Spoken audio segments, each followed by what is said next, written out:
जळगावच्या धरणगाव तालुक्यामध्ये काल मध्यरात्री अतिवृष्टी झाली आणि या अतिवृष्टीमुळे धरणगाव तालुक्यातल्या झुरखेडा गावात झिरी नदीवर असलेले जे बंधारे आहेत ते फुटलेले आहेत।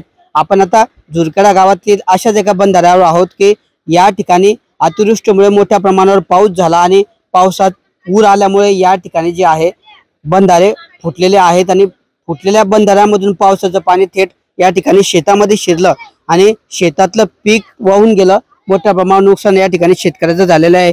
आताच पिकाची लागवड केलेली होती, पीक उगायला पण सुरुवात झालेली होती, मात्र या ठिकाणी पीक तर वाहून गेलंच, मात्र शेतातली पूर्ण जमीन किंवा माती सुद्धा या ठिकाणी वाहून गेल्यामुळे शेतकऱ्यांचं या ठिकाणी मोठ्या प्रमाणावर नुकसान झालेलं आहे। आपण या ठिकाणच्या काही शेतकऱ्यांशी बोलण्याचा प्रयत्न करणार आहोत।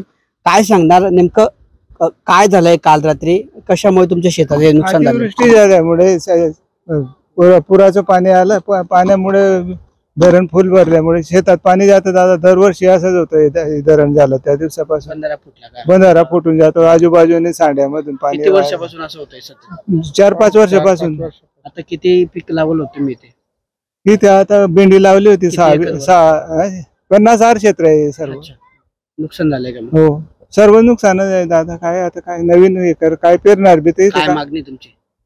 काय शेताला नुकसान नको व्हायला पाहिजे बा, असं काहीतरी बंधाऱ्याची विल्हेवाट करा, दुसरं काहीच नाही। काही येते, काही किती देतील, काय देतील शासन? त्यांचे मागच्या वर्षी पण 2500 रुपये दिले होते, आता काय देतील, काय मागू?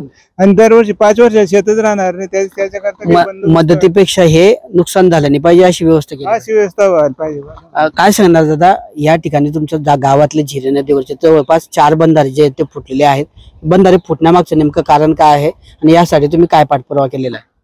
आता बघा सर, निसर्गाचा नियम आहे की बहुतेक पाऊस यायला पाहिजे आणि आम्हालाही गरज आहे त्या गोष्टीची, पण पावसाअभावी जर असं नुकसान होत असेल आणि प्रशासनही आमची मजा घेत असेल तर काही खरं नाही ते, कारण शेतकऱ्यांचं नुकसान त्याच्यामुळेच होत आहे।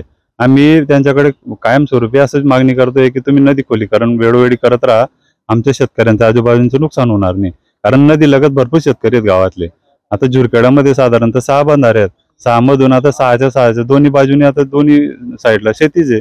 आता शेतीचं नुकसान होऊ नये म्हणून खोलीकरण केलं तर अधिक उत्तम राहील। 6 पैकी किती बंधारे? आता 6 मधून 4 बंधारे फुटलेले आहेत आपल्या। आता तर शेतकऱ्यांचं आजूबाजू शेतकऱ्यांचं एवढं नुकसान आहे की ते आता निघू शकत नाही आणि त्यांना प्रशासन देईल काय? पण मग आमचं मागणी आहे की त्यांना देण्यापेक्षा मग तुम्ही या गोष्टीकडे लक्ष द्या ना।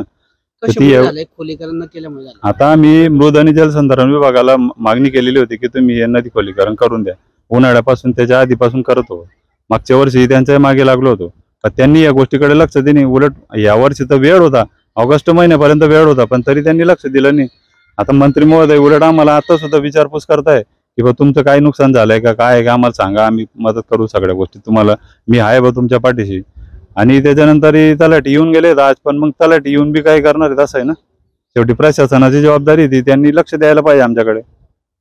तर अशा पद्धतीने मृद व जलसंधारण विभागाकडे अनेक वर्षांपासून ते पाठपुरावा करतायत, मात्र नदी खोलीकरण झालं नाही आणि त्यामुळेच हे या गावातले 6 पैकी जे आहेत 4 बंधारे या ठिकाणी फुटल्यामुळे बंधाऱ्यातून फुटलेल्या पुराचं पाणी जे आहे ते शेतकऱ्यांच्या शेतामध्ये गेलेलं आणि त्यामुळेच या ठिकाणची जी आहे शेकडो हेक्टरवरची जमीन जी आहे ती या ठिकाणी शेतकऱ्यांची पिकं वाहून गेले आणि मोठ्या प्रमाणात नुकसान झालेलं आहे। गेल्या 5 वर्षांपासून अशाच पद्धतीने या ठिकाणी शेतकऱ्यांचं नुकसान होत आहे आणि त्यामुळे मोठा फटका या ठिकाणी आज शेतकऱ्यांना सहन करावा लागतो आहे।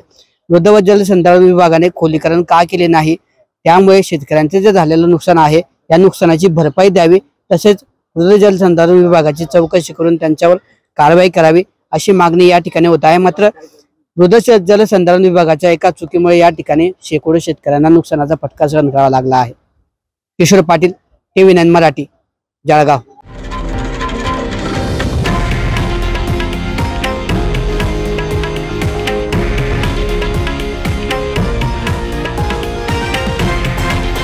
हे आहे देशातील नंबर 1 न्यूज नेटवर्क आणि आपण पाहत आहात TV9 मराठी, एकमेव।